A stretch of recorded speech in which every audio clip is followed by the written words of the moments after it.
The fire would kill 167 people. In the commotion, Frieda was left alone on stage. It was a performer from the minstrel show who rushed in.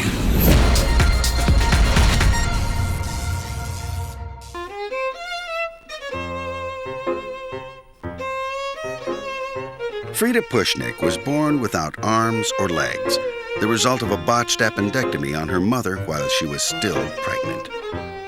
Frieda was a bright, engaging child. Her mother carried her to school every single day until she graduated high school with honors and several penmanship awards to her name.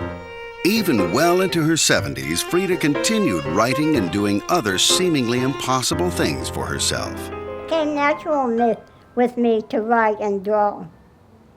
I started painting, I started drawing when I was in school, and I used to draw the maps. I paint for relaxation. I do oils mostly, and now I'm doing mostly water because of the heavy odor of turpentine. I taught myself. Frieda's show career began long ago when she received a call from one of the most famous men alive. By Mr. Robert L. Ripley in 1933. That's how he contacted me in Pennsylvania. I was 9 years old. After Ripley published his cartoon of young Frieda, he invited her to join his auditorium at the 1933 Chicago World's Fair. I was labeled as a half-girl. And that is what they billed me as, a half-girl, that's all. I didn't give it a thought. Because technically, I guess that's what it is.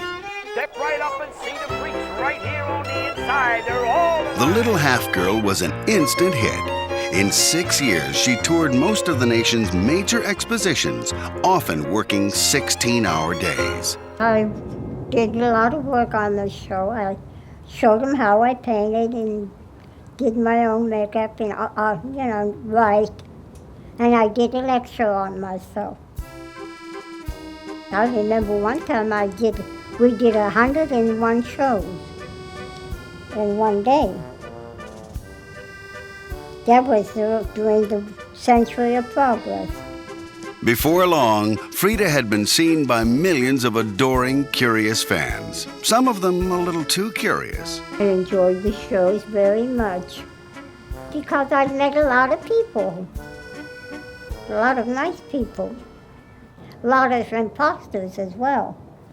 Somebody claiming that they're a doctor, and after a couple of questions, you know full well they're not a doctor.